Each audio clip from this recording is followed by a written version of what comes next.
The 1993 Honda Del Sol SI, the second of 20 Hondas I've owned in my life. I traded my first Honda, a 1987 CRX SI, in for the Del Sol used with only 6,000 miles on it. The thing was still brand new. Based on the 5th generation Civic, many people didn't realize the Del Sol is the 3rd generation CRX. Marketed so in every country except the United States, where just the Civic sticker was kept on the back. This was controversial for some people, especially previous CRX owners who made up silly reasons as to why it was not, and I'll talk about that later. The Del Sol SI packed the brand new first appearance of a Honda D16Z6 1.6-liter single overhead cam VTEC engine in the United States, sharing it with the Civic Si.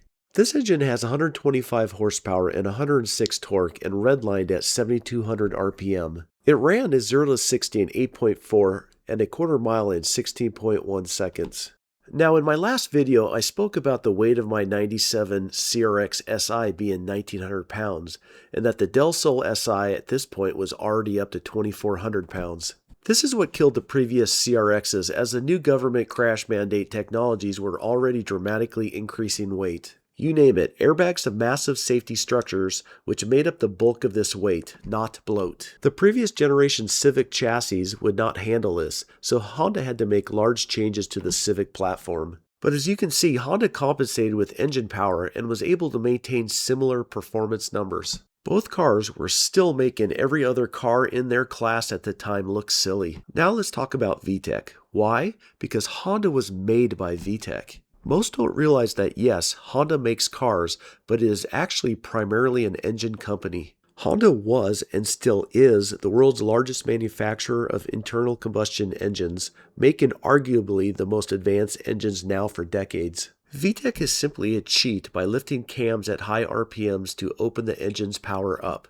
This allowed the engine to run very fuel efficient in normal driving, and when VTEC kicked in, shifted into high performance mode. For the single overhead cam VTEC models, this was minor compared to the new dual overhead cam versions that were out 1 year earlier on the Acura GSR.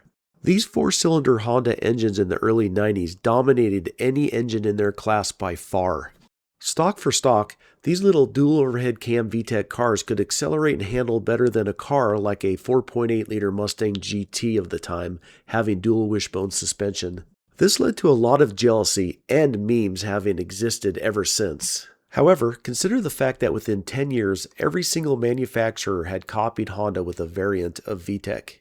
That fact obviously tells you the story of how good VTEC was. Alright, back to the Del Sol. I did love this Del Sol even though I only had it for a year, and I modified it a little bit. These are the actual images of my Del Sol before the days of digital cameras. I snapped these from a video I took of the car with a Sony camcorder.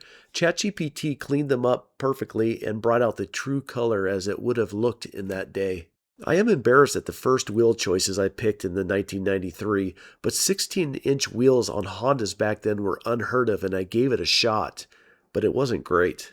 I never was quite happy with the wheels, but the good thing is in less than a year I lost them and got my hands on a good set of 15-inch rims, which were much better for the Del Sol.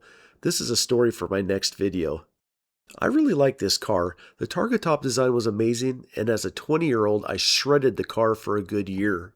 I did feel like it was a step down from my CRX in performance, just a lot softer. This is an actual Excel spreadsheet I created tracking how many miles I put on the car.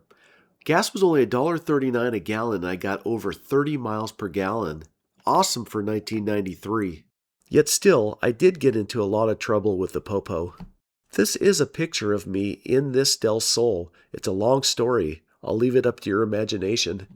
In the end, I did solve the 1993 Del Sol SI softness issue quickly, and I'll talk about that in the next videos. Stick around. So if you want to see the rest of that journey, hit like, subscribe, and check out the next videos on this channel.